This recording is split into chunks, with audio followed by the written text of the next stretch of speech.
Hello, everyone, and welcome to another edition of the Angel of Words podcast, where your stories are heard. I am your host, Angel of Words. By the way, don't forget to subscribe, punch that notification bell, follow us on all podcast platforms. If you want to leave a donation to the Angel of Words podcast, it's AOWNYC. Now today on the Angel of Words podcast, we have the Director of Expansion of the World Changers, Mr. Lamont Johnson. Mr. Johnson, thank you for joining us today here on the Angel of Words podcast. It's a pleasure to have you. Thank you, Angel. It's a pleasure to be here. I really appreciate you. Well, we're here to talk about money. You know what I mean? What makes the world go round.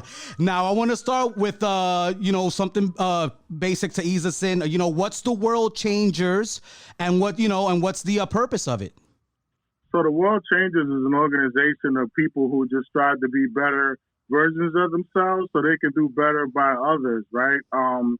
We believe that everybody's value is reflective of their internal value, right? So as a person increases their identity, so should their income, because now you have more value to give the world. So we really created a culture and an environment where professionals come together and just elevate in whatever their expertise is. Ideally, we work around financial literacy, working with some of the best companies in the industry to provide services after a client is empowered. But ultimately, our training program is a leadership development program that actually help people get to another level. We're excited about that. Now, what business is it, like in terms of like services? What kind of services it is that you folks are providing over there at the World Changes? So we specialize in many services, but primarily is helping families and businesses get out of debt, save more money, and make some more money. I think you can agree that everybody needs that. Oh, yeah, I agree with you 100%. Now, are there certain financial literacy tactics or financial concepts that you teach your clients? Yeah, so, we're firm believers that if you don't know the rules of the game, you can't win the game. And as you can see how society is set up, primarily, only a couple of states are teaching financial literacy. So if people didn't get an education, where they go? They usually go to the internet.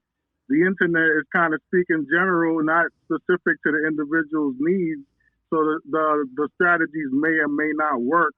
And if people didn't come from wealth originally, it doesn't get passed down. So we teach people the rules of money, right? How taxes work, how to protect their money, how to make sure their money is working for them and outpacing the cost of living, which is one of the silent killers, right? We also believe that it's not about how much you make, but it's really how much you keep, right? Because there's no difference from a person who makes $1 million but spends $1 million than a person who has 10,000 and can barely make it. If you're not keeping your money and putting it to work for you, chances are you're gonna have to work for it for a long time. So you're essentially teaching people the fundamentals of assets, liabilities, and things of that nature. Let's say you're someone that you don't have a high income. It's kind of hard to build assets, and you might become a little disconcerted or have a lot of trepidation of, are you paying a fee first and foremost to get into the World Changes? Is that something that happens? Like, how do you become a part? You have to have a business. Is this something where you just have to be business oriented? That's my first question. And then the follow up is what I asked you prior. Well, we do have an interview process, and it does give you the ability to create your own firm and actually access business resources. From a client perspective, there's no charges for our services. We work with most of the industry in terms of companies. So if you know a brand name in the financial industry, money management companies and things like that, we have access to their resources. So the client doesn't even come out of pocket to work with us. At the end of the day, it's really just empowering the person in front of us of sound financial wealth building concepts. And then they tell us, based on their individualized situation, how they want their money to work for them. And then we pair them with the companies that make sense for what they want to do. Okay, so are you talking about like 401ks, things of that nature, like nicer pensions if you work here in New York? Are these other sort of like investment opportunities you're steering them towards, or something where you're going into the stock market and investing their money, their capital in that? Well, we have access to all of it, right? So Okay. ideally, what we really focus on is getting a person to set up their own financial system, right? In society today, many people are tied to jobs they can't stand because their whole life is tied to it, their benefits, so to speak. But many in middle class America, especially, don't understand that the more systems you have that you control outside of work gives you the freedom now to create your own reality. So whether it is setting up your own pension, we can help you set that up, right? If you prefer a 401k strategy as a business owner, we can help you set that up. Or if you're just a parent looking to make sure your kids are okay and want to put a few dollars away every month, I always tell people, as long as you're starting, you can always do better as your income increases, right? And that's what I know you mentioned earlier, some people's budgets might have them discouraged about planning for the future. But ultimately, there's a key phrase that if you don't save money, money will never save you, right? So no matter what your budget is, getting in the habit of paying yourself first is one of the principles that we teach. I come from a community, middle class and even low income, where we used to pay ourselves last. So after paying all the expenses, whatever was left, we try to put that away in whatever, maybe what we knew, a savings account or what have you. A lot of my clients do that. But what you need to understand is that the cost of living continues to go up. So as that happens, ultimately, if you're paying yourself last, you're not going to have enough money to save. But what wealthy Americans do is they put themselves as part of their budget, pay themselves first whenever they gain income, and then live off the rest. And that's a dynamic that I believe if many were to change their position about where they fall on the payment structure after they get paid, I believe the world could be looking a lot different. That's why our name is The World Changers.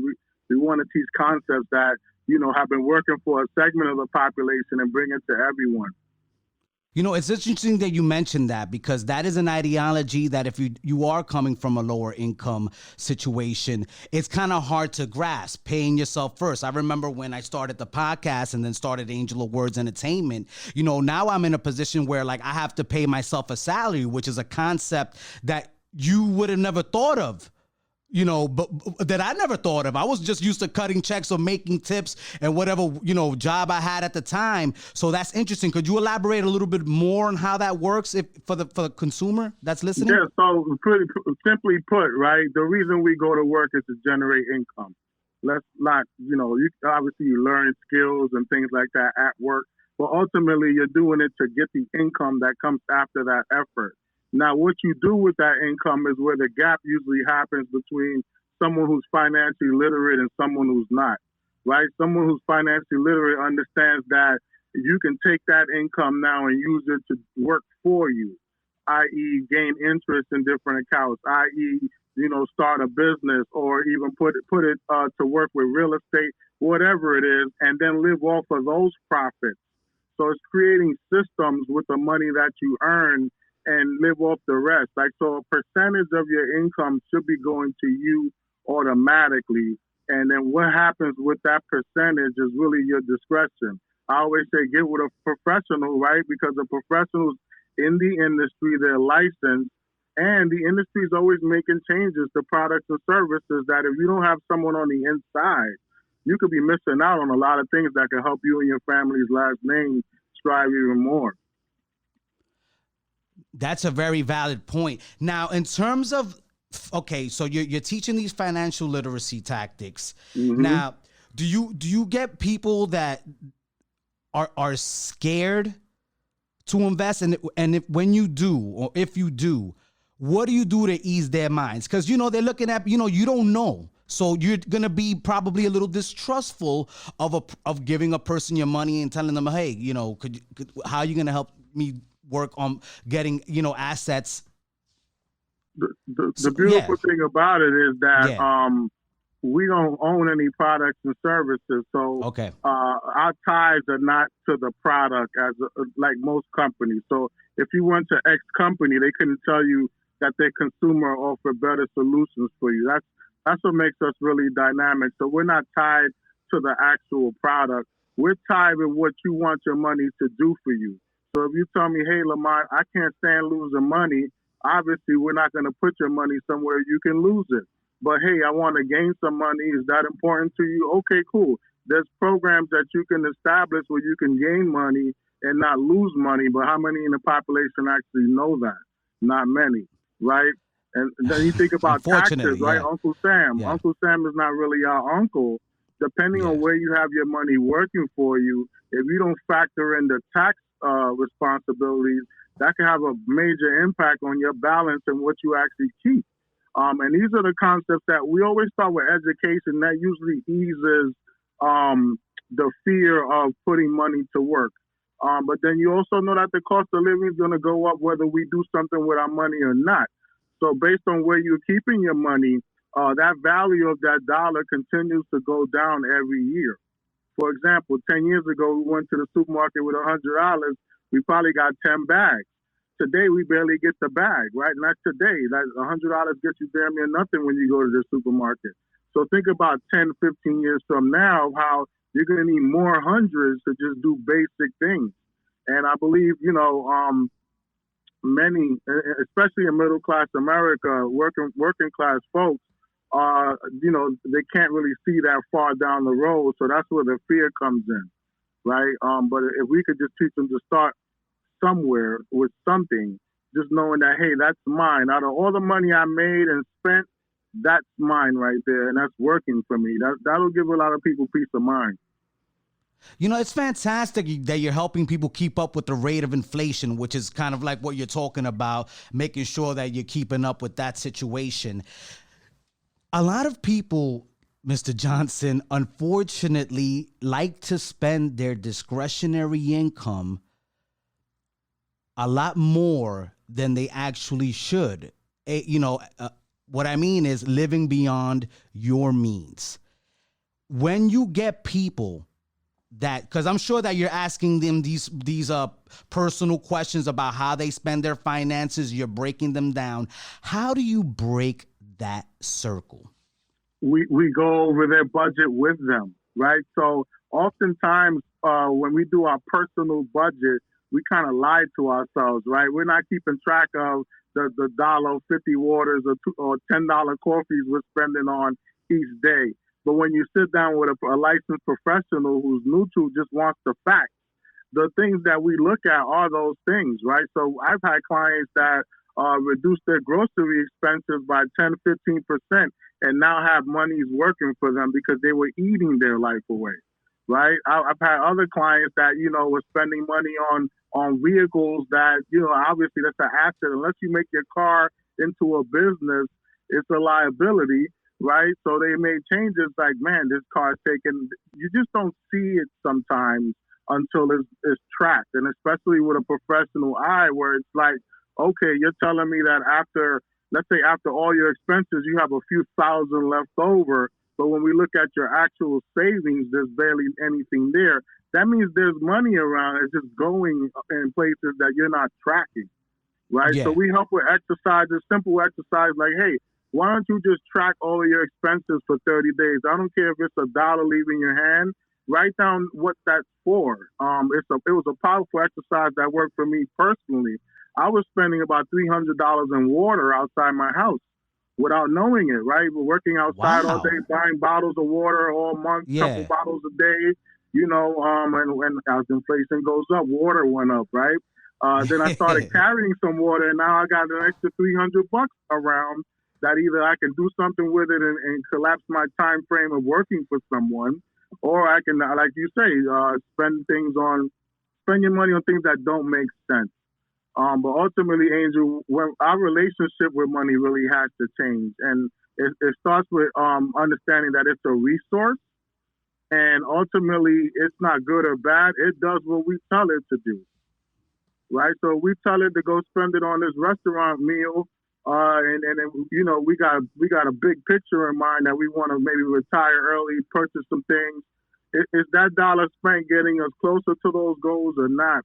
And those are some of the questions that we inspire our clients to think about, especially when they're coming from, you know, not having it all. You know, our clients who have a lot of resources, it's a little bit easier because the resources are there, right? It's just about moving things around in regards to what they want to do. But when a person's starting out, it's going to take a little bit more discipline than not. But it just starts with consciousness. Like, do I need this or do I want this? Is this money going here going to actually do me better in the long run than not? The money's not to blame. It's the individual and our habits. And it's funny that you say that it's the habit because, you know, unfortunately, I see a bad habit of people not paying, you know, because we have apps that we can actually physically see, you know, I mean, tangibly see every single dollar that's being spent. And a lot of people don't pay attention to their money coming in and out. And I know the most successful people that I know, they know where every single dollar went. And I don't know if we feel guilty about paying attention to that money. We work so hard that we just want to spend it and live our lives and feel at least for one day that we're enjoying the fruits of our labor. I don't know what it is, but we end up spending our discretionary money sometimes in a form that doesn't benefit us when you're 65. Then you find yourself being 65 with $10,000 in your bank account and you don't even know how long you're going to live. You can't live off $10,000 right in this day and age of being 65, man. No, you're so right. But it starts with what people don't know. It also has to do with the emotional connection to money. So even from a grander scheme of things, when we went from cash to now digital currency, right, like debit cards and things like that, the emotional connection tied to your money leaving you is gone, right? When you had $100 bill and you went to spend that $100 bill, you saw that money leaving you. So chances are you would have questioned yourself, and then you would have been calculating how much money came back off of that currency. But now that you're swiping, you have these apps on your phone, you could hit the register at the supermarket. Many people are overdrafting unconsciously because of that poor tracking, when ultimately that's a resource that you're going to need your entire life, man. You know, I was blessed enough to live with my great-grandmother in her 90s. This country does not treat you different in your 90s than it does in your 20s. I'm telling you, you're still going to need food. You're still going to need shelter. And at that point in your life, you might need somebody to come take care of you. Right? So we're educating people on seeing themselves at that time, just in case they get there are no surprises. And I believe the real conversations that we have with our clients are usually very eye-opening. Yes, sometimes they disrupt, right? I've had people cry in front of me, but ultimately the freeing experience of knowing exactly what you have to do to get to where you want is something that wasn't always given to everyone. It was usually for high net worth individuals, and that's why our firm is so successful. We're bringing the entire industry to everyone, but we're not even moving on to products and services until you're educated and understand what's going on. So you're basically building things like on a grassroots level. Very much so. Very much so. Bringing it back to the communities that we're from, you know, expanding the opportunity for professionals to come into the industry that look like us. It's a movement. It's an empowering feeling. We're all over the country right now, expanding to North America as well. Different offices, working remotely, accessing more people. Our weekend financial literacy programs are even expanding now, more attendees every weekend. And it's a big deal. I think it's something that, imagine how life would have looked for most of us if we would have had a financial professional or coach with us the day one we started earning money, and how life would look at this point in time. But the fact that most people are winging it, you can't wing it when it comes to one of the most serious resources that you can possibly put together, and that's your money. Now, Lamont, it's great that you say that, because according to diverseeducation.com, who got their information per PFIN index, 11% of millennials have a high acumen in financial literacy, yet 28% have a low percentage. Okay, and most of those people are blacks and Hispanics, man. It's fantastic that you're actually helping, build from a grassroots level. Because in my opinion, if everybody is doing good, then it just leads to a better society. Or at least if everyone has access to the information, you can't blame anyone else for your failures. How do you feel about that, sir? So true, right? So a generation or two prior to mine, lack of knowledge, you can't blame someone for what they do not know. In today's times, there's tons of resources. However, many of the resources might not be credentialed properly. So I always say licensing matters, right? Our firm has a fiduciary responsibility to do right by the people sitting in front of us, or our license gets jeopardized. We get in tons of trouble. Oftentimes, our knowledge of money could come from a person related to us that might have a few more years on the planet, but not necessarily understand what it means as far as getting money made today. And when you speak to like those numbers, it's not surprising, but ultimately the vision is, Angel, like you mentioned. After we give you this knowledge, it's your choice whether or not to take action or not. We would love to save everyone. That's really a genuine thought. But we also know that some people aren't ready yet to take that next step. And it might, leaving your comfort zone is very challenging as a human being, period. We're talking about finances, even more sensitive, right? But however, like you mentioned, for every family that we're able to get some systems in place for them, for every business owner that we're able to expand their profits, reduce taxation, these are opportunities for more people to grow and eat. You think about even a basic financial solution like life insurance. If more people in middle-class America, especially, Hispanic and Black communities, just learn more about how life insurance could transcend your family's last name, you wouldn't see all these GoFundMes you see on the internet, just trying to give someone the proper send-off. Whereas the high net worth individuals, nobody breathing in their bloodline does not have life insurance, because they know with every person passing, there's revenue now coming back to that family. And obviously with revenue comes opportunities. So many people who are not financially literate don't have basic things in place that could empower a family. Generation to generation, you see a lot of suffering. And that's what we're looking to break with our firm. Wow, that's fantastic.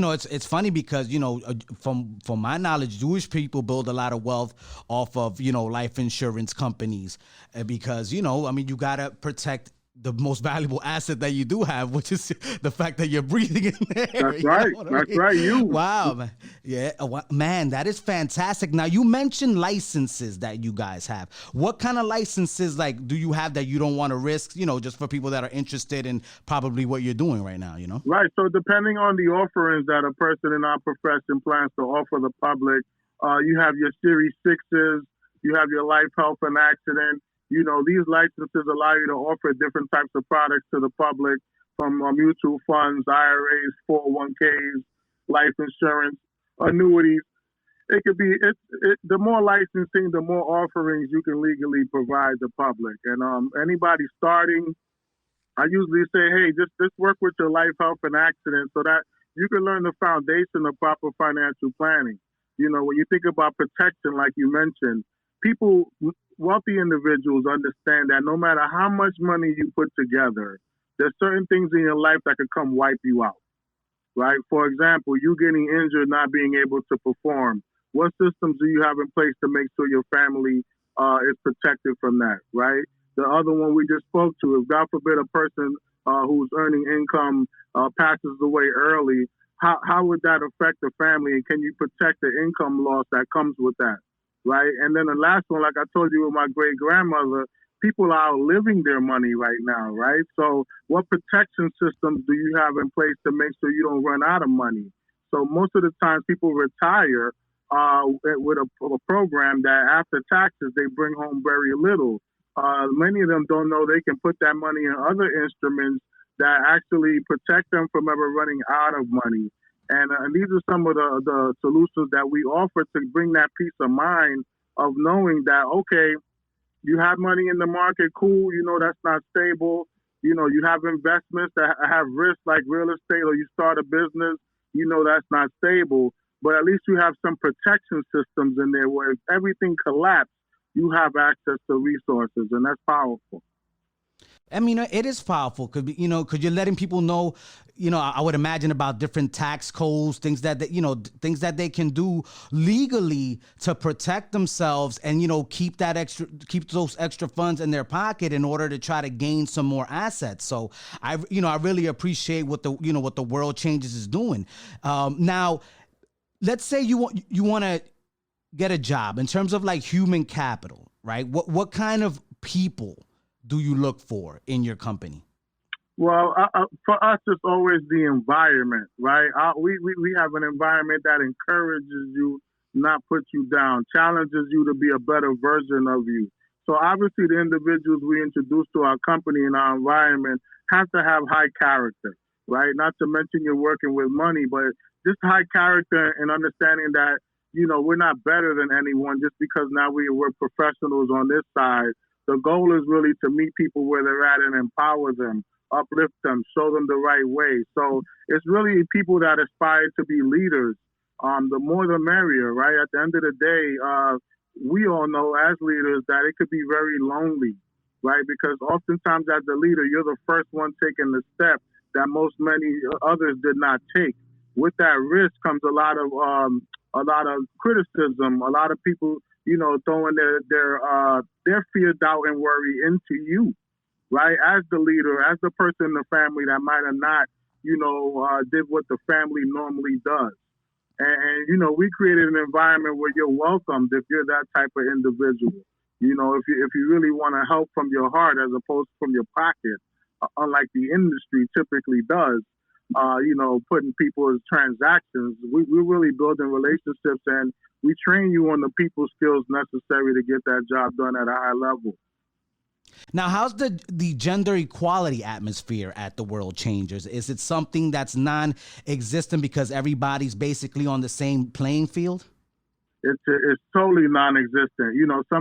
Our brokerage is actually one of the leading female brokers in the nation. So as far as females getting a shot to be leaders, this is the ground of play you will prefer to be in.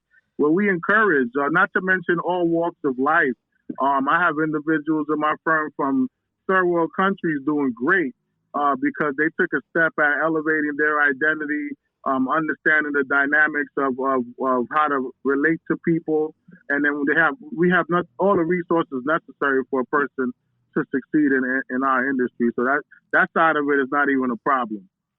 So I see. So it's inclusive, and not only is it inclusive to Americans, it's inclusive to people from all over the world. It's a global network of, it's basically a global network industry. Yeah, wow. No, it's a big deal. It's a big deal. I'm inspired every day.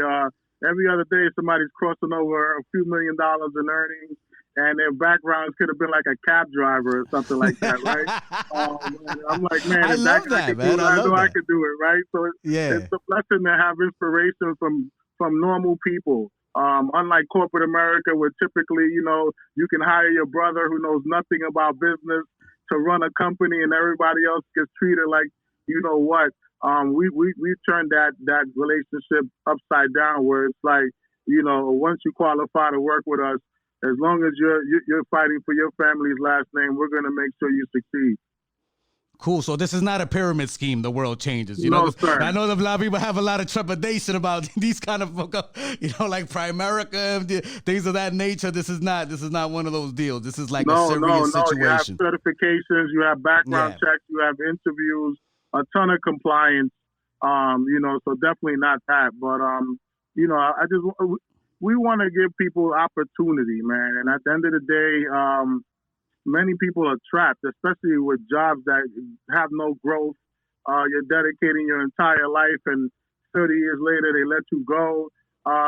those systems don't work, right? And they might have worked at one point in our economy where a person can have one job, work 40 hours exactly, and still made it home by dinner at 8 o'clock.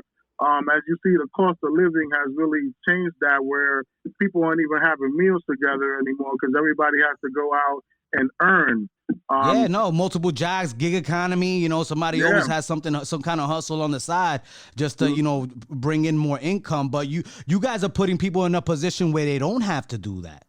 Right, right. Where if you have some sort of discipline and you're willing to sacrifice, you can actually take the money that you earn and make it work for you, so that way you can spend more quality time with your loved ones. Is that what you're telling me? 100%. When you think about it, Wow. Andrew, the whole purpose of going to work is for a certain lifestyle. It's not, the money is just a tool that gets you the lifestyle, but ultimately, what do most humans want? They want to spend more time with their family. They want to eat good food. They want to have a good time. They want to be able to go places when they want to go, that freedom of time, and things of that nature. And without the resources, your vision could get lost, right? Oftentimes when I'm interviewing people and I'm asking them about their vision, even my clients, I'm like, so how do you want life to look? And they're like, nobody ever asked me that. A lot of them would say that to me. It's so true. It is so true. Right? I'm glad you said that, because I feel like everybody, that's going to listen to this podcast. By the way, we're talking to Lamont Johnson, the director of expansion from The World Changes, on the Angel of Words podcast. But, I feel like, I speak to my own relatives sometimes, and I don't try to probe because I do enough probing on the podcast, but sometimes I want to know like what your vision is for yourself, because I see a lot of talent in them, but I just feel like they don't have a direction, a course that they want to take, and I feel bad because like there's really nothing you can do to bring them there. I'm not a financial consultant like you are. Like, I don't know how to bring them there because I know what I want to do, but I don't know what you want to do. And it's great that there's people out there like you, man, and you bump into that a lot, you were saying. Yeah, it's not even their fault. I know as kids, we all had dreams, man. Like, what do you want to be when you grow up? And then life hits you, right? You have to earn. You have to put in the elbow grease to get ahead in whatever profession you're in. People's families start expanding, more responsibility, and then everything gets blurred. It's just like trying to make it. Whereas ultimately, the clearer a person's vision is, when they hit those tough times, now you have something to wake up to. And your vision should always be bigger than, what you can actually see, so that you can grow in that process. So we even help people with the vision component of it. And that's typically where our conversations start. Not just the client piece, but also when a person wants to qualify to work with our firm, we're looking to see, what do you want life to look like? Because like I said before, we don't want people that just want to do time around us. We want people that really want to change the world, move, shake some things up, have those disturbing conversations with our family members. Because ultimately, nobody wakes up in the morning and says, I want to fail. They just need the support. People need an environment that encourages them to be great. And I'm just proud and happy that I found that, working at my firm. Super excited. Had me leave corporate America. My partner and I are now independent contractors, still in a massive firm with this company, and it's been exciting. That's fantastic. And I also feel like you have to have the valor to ask for help. You have to have the valor to ask for help, because if you don't ask for help, sometimes you're never going to receive it, and you may have all the talent in the world, but you're never going to get that person that lights that helps you light the match, if you will, to burn that desire inside of yourself. Now, when it comes to credit, right? Let's say somebody has bad credit. Do you help people with that? Because a lot of people may have trepidation about it, because they may feel like, man, I can't even get my finances in order to where like I'm at sea level, and how am I going to make money off my money when I'm owing money? We definitely have solutions for credit and debt. We partner with other companies that actually handle that responsibility for us, but ultimately different strategies like debt elimination strategies, debt consolidation. And if the debt is not that high, we can just show you how to strategically pay off your debt. So we set up systems for people to know exactly what they have to do, and we give them the freedom of having a date. right? An exact date when you'll be out of debt. And that's typically what a lot of families are lacking. They pay, they're paying this debt and they're paying this debt, but the date of when it'll all be over is never there. And those are some of the strategies that we implement when it comes to getting out of debt and fixing your credit and things of that nature. Mm-hmm. Now, you mentioned systems. Can you mention like one type of system that helps you for one particular type of thing? Is there something you can express with us here? Yeah. So, the way, so let's say you have multiple debts, right? There's a few ways you can approach it.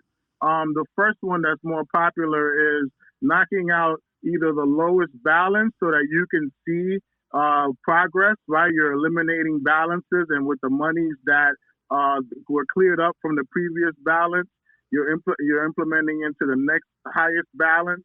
That's one way. Or you can work with the interest rate, right? Typically, interest rate is what kills most people. And at the end of the day, the higher the interest, the quicker that debt is doubling, right? Which is something that we educate on, something called the rule of 72, where whatever the interest rate, if you divide that from 72, that'll tell you how long it takes to double that money.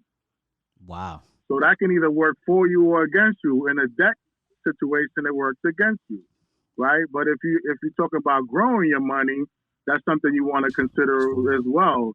The rule of 72. Mm-hmm. Wow, so we can Google the rule of 72 and get at least a little knowledge there. There you go, folks. The rule of 72, my man, dropping the knowledge here on the Angel of Words podcast. We appreciate that. Now, you work with wealthy people as well, right? You work with wealthy people, so you're running the gamut of different. So it's inclusive. You're running the gamut of different financial profiles, if you will. You're helping people diversify. Now, how long do you think it would typically take someone to buy in to the world changes when they start initially? Well, that's the thing. If it doesn't connect in the beginning, it's okay, right? We're not convincing anyone. We're looking for people that are looking for us, right? When I tell you we have the entire industry, every major corporation in the industry, from insurance to investment companies, are offered by our company. So we're not the ones, let's say, managing your money. We're pairing you with these major corporations to meet your needs. What we're doing, though, is saving you the headache of having to deal with each and every one of their, bureaucracy, their quotas, lack of telling you things for the sake of losing you to a competitor, right? So you give more transparency, I guess. Yes, indeed. Okay. We bring the industry to you as opposed to you going to it, depending on your knowledge level. And you'd be amazed. Just because a person has a high net worth doesn't mean they're highly financially literate, right? They also have challenges where it's like, oh, I didn't know that, right? I've had clients where, a lot of their monies were in untaxed favorable places.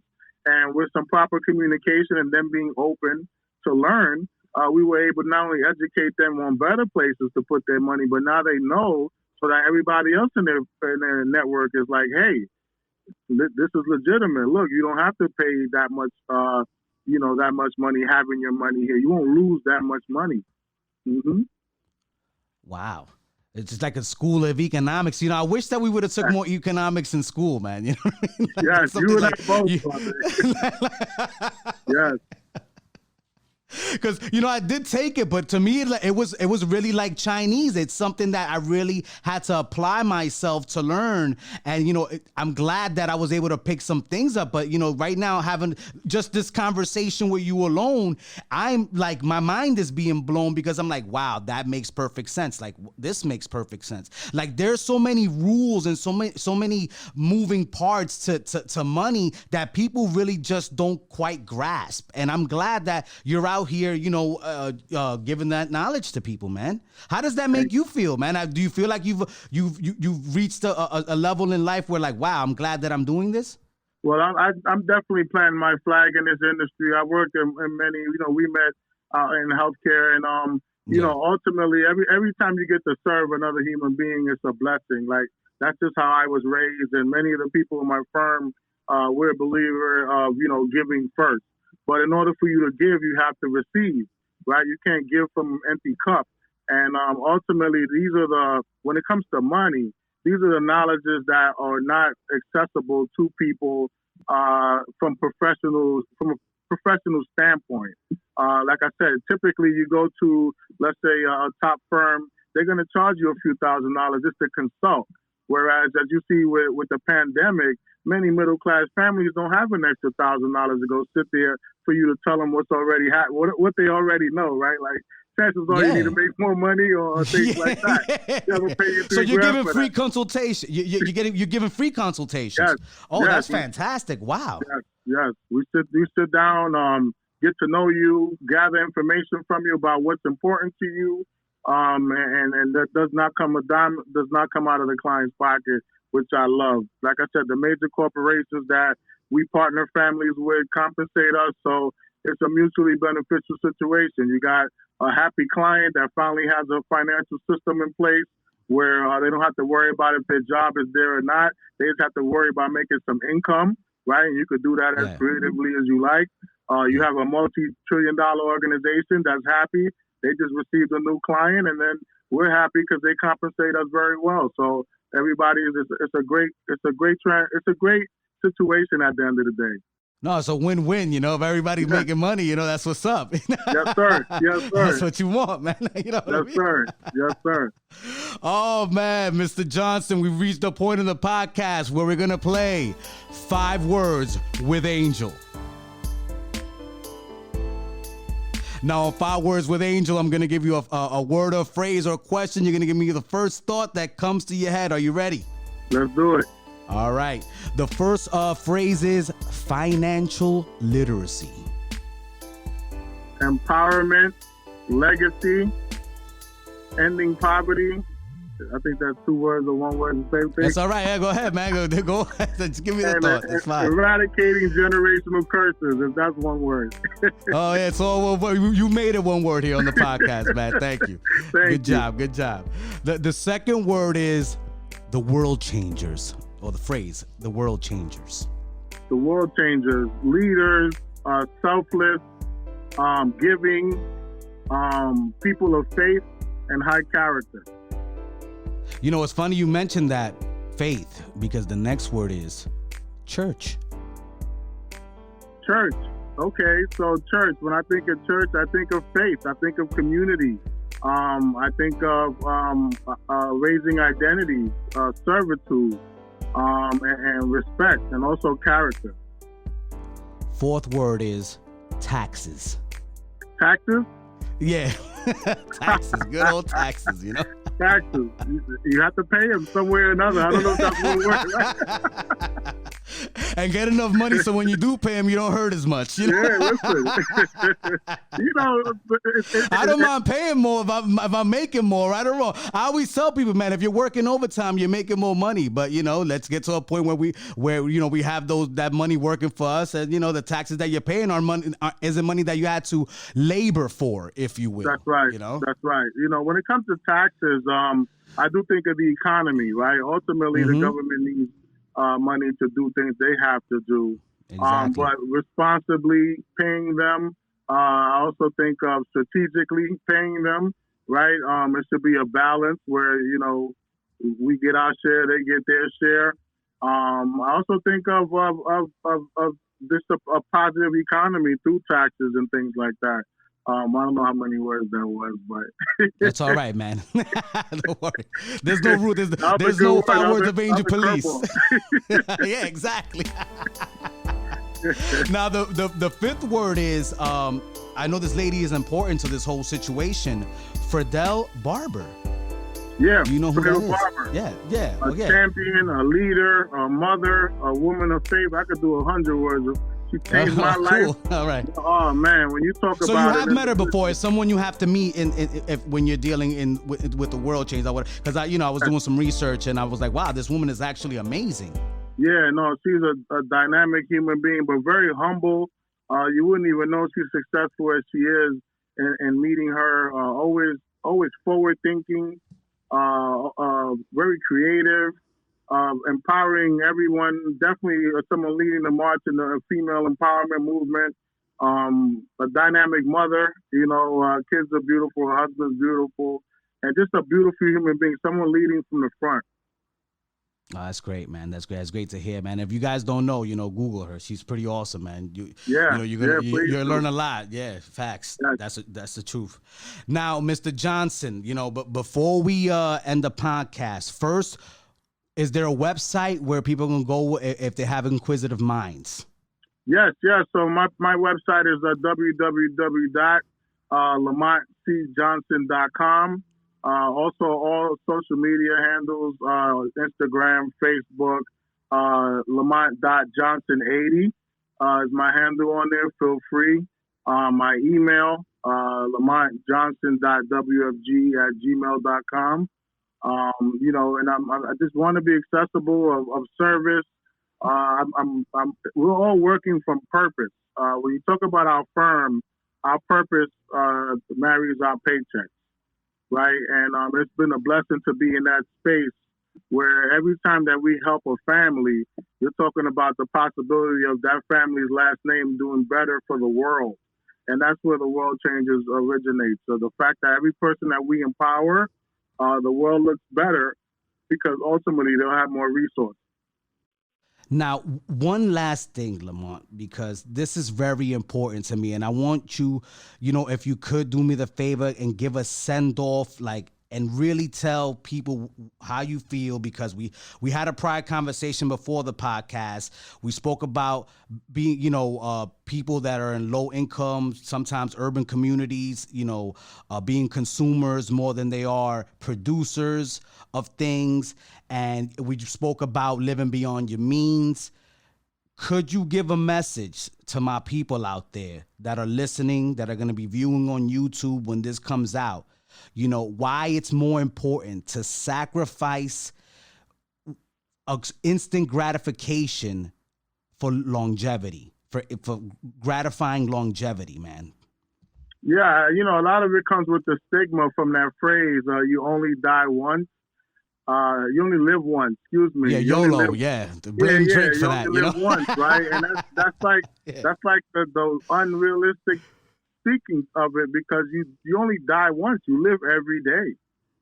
You only die once. You live every day, and every day you wake up, you're gonna need resources, and the tools that get you those resources is money, right? So if you're spending more than you're making, you need to do a deep dive of why that is. There could be some emotional trauma there. There could be something that is just not genuine to what a person's life goal could be.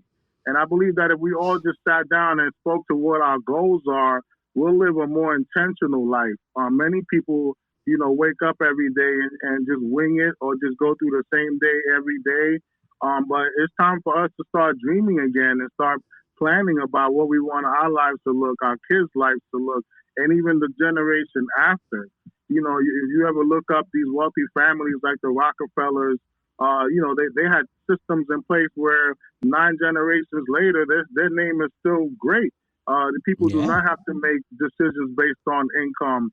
And I believe, it just takes one person in the bloodline to say, you know what, I'm going to do something different so that everybody after me lives different. And, I challenge everyone who could hear and see this podcast to be that person. We can't continue to do the same things and expect different results. That's what we call lunacy, right? So definitely, yeah. Don't expect to become balling if you got 20,000 pairs of sneakers in your closet, man. You know what I mean? That's right. You got brother. 40 G's in the closet. That 40 G's, you could have had that working for you and just chilling back and have the Jordan brand actually give you free sneakers because you're such a great partner to them. You know what I mean? Like people need. I feel like it's that mindset that needs to change a little bit. And I really appreciate you coming on the podcast and breaking those aspects down of financial literacy, talking about finances. I know a lot of people get uncomfortable speaking about money and speaking about their money, but I'm glad that you were able to come on here and let them know that, look, if you're a person that you're serious about having a plan, having a plan for your money, having a plan, of vision, like you said, framed it perfectly. Go see my man Lamont Johnson right here, and the world changes. But I really appreciate you coming on, brother. Thank you. Thank you, brother. I appreciate you having me. I'm super proud of you. You're doing outstanding. Living on purpose, and we need more people love it. I love the fact that you're empowering, your audience, and keep up the good work. You have our support 100%. Well, thank you so much, everyone. That was Lamont Johnson, Director of Expansion for The World Changes. Smash the like button, subscribe, catch us on, follow us on all podcast platforms at Angel of Words ENT social media. And if you want to donate, it's Cash App AOWNYC. Thank you for tuning in, everyone. We'll talk to you later.